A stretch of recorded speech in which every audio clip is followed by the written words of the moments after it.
Hello दोस्तों, स्वागत है आप सभी का। ये हमारा 5 MCQs अ डे सीरीज़ का पार्ट 3 है। तो चलिए आज की इस वीडियो को शुरू करते हैं। पहला क्वेश्चन है दोस्तों, in government company the share of central government in paid up capital must be at least, यानी कम से कम कितना शेयर होना चाहिए। तो ये आंसर है इसका 51%, यानी ऑप्शन ए बिल्कुल सही है।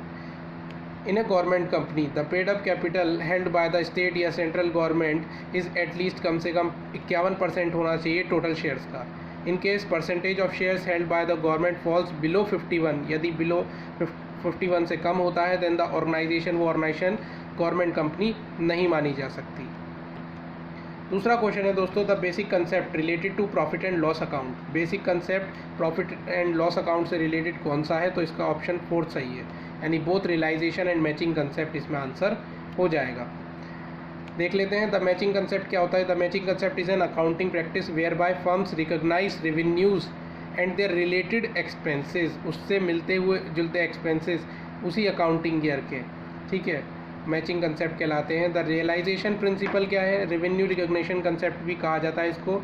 Is the concept that revenue can only be recognised once the underlying goods जो है वो डिलीवर्ड कर दिए जाए, और सर्विसेज जब तक रेंडर ना कर दी जाए तब तक रेवेन्यू रिकॉग्नाइज नहीं माना जाता। यानी गुड्स डिलीवर्ड होंगे, सर्विस रेंडर होंगी, तभी रेवेन्यू रिकॉग्नाइज माना जाएगा इस प्रिंसिपल के, इस कंसेप्ट के अकॉर्डिंग।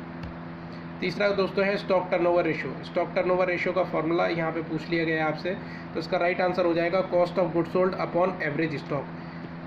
देखिए इन्वेंट्री टर्नओवर रेशियो होता क्या है? Inventory turnover ratio explains how much of stock held by the business has been converted into sales, यानी जितना स्टॉक था बिजनेस के पास वो कितना कन्वर्ट कर चुके हैं हम सेल्स में। Has been converted into sales in simply words, आसान शब्दों में, the number of times the company sells its inventory during the period, यानी कितना गुना देखा जाता है, नंबर ऑफ टाइम्स में देखा जाता है इसका आंसर। तो निकल के जो भी आएगा वो टाइम्स में निकल के आएगा। तो in number of times the company sells its inventory या स्टॉक, इन्वेंट्री को स्टॉक भी कहते हैं, during the period.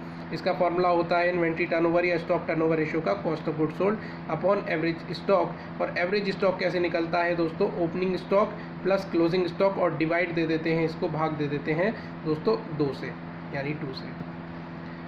Question number 4 क्या है? Which of the following does not use process costing. इसमें से इस 4 ऑप्शन है आपके पास, oil refinery, chemical works, sugar works या एयरक्राफ्ट मैन्युफैक्चरिंग। इसमें से पूछा गया है कि कौन सा इसमें प्रोसेस कॉस्टिंग से रिलेटेड नहीं है। तो इसमें ऑप्शन 4 बिल्कुल सही हो जाएगा, यानी एयरक्राफ्ट मैन्युफैक्चरिंग रिलेटेड नहीं है प्रोसेस कॉस्टिंग से। बाकी ये तीनों प्रोसेस कॉस्टिंग से रिलेटेड हैं।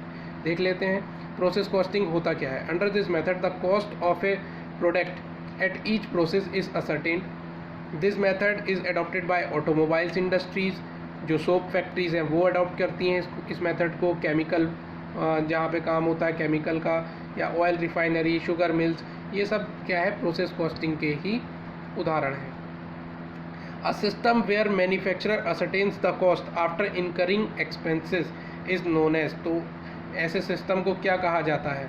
तो ऐसे सिस्टम को कहा जाता है दोस्तों ऑप्शन 4, यानी हिस्टोरिकल कॉस्टिंग कहा जाता है। A system where manufacturer ascertains the cost after incurring the expenses. तो देख लेते हैं the ascertainment of cost after they have been incurred is known as historical costing कहा जाता है। In this type of costing system the cost are ascertained only after they have been incurred. कुछ questions मैं आपको दे रहा हूँ, वो questions आपको करके दिखाने हैं और उसके आंसर्स जो हैं वो कमेंट सेक्शन में लिखकर बताने हैं मुझे। पहला क्वेश्चन है दोस्तों, the method of cash flow statement described in revised accounting standard 3 में के अकॉर्डिंग कौन से मेथड्स आते हैं कैश फ्लो स्टेटमेंट के अंदर।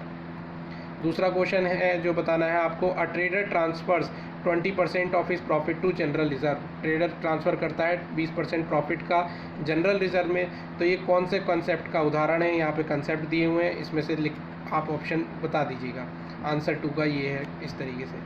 Question 3, capital is shown under liabilities because of the. Capital जो दिखाई जाती हैं लाइबिलिटीज़ के अंडर में, वो इसमें कौन सा ऑप्शन है वो बताएंगे आप मुझे। Cost per unit for paper industry, paper industry के लिए कॉस्ट यूनिट क्या होगी? ये 4 ऑप्शन हैं आपके पास। 5वां है accounting does not record non financial transactions because of. तो यहाँ कंसेप्ट का नाम बताना है। दोस्तों अगर वीडियो आपको पसंद आया करे तो लाइक ज़रूर कर दिया करिए और चैनल को सब्सक्राइब ज़रूर कर लिया करिए, तभी मैं मोटिवेट होऊंगा आपके लोगों के लिए और अच्छी वीडियोस को लेकर आऊँगा। और सजेशन हो कुछ तो दे दिया करिए कमेंट सेक्शन में लिखकर। मिलते हैं नेक्स्ट वीडियो में, तब तक जय हिंद और जय भारत।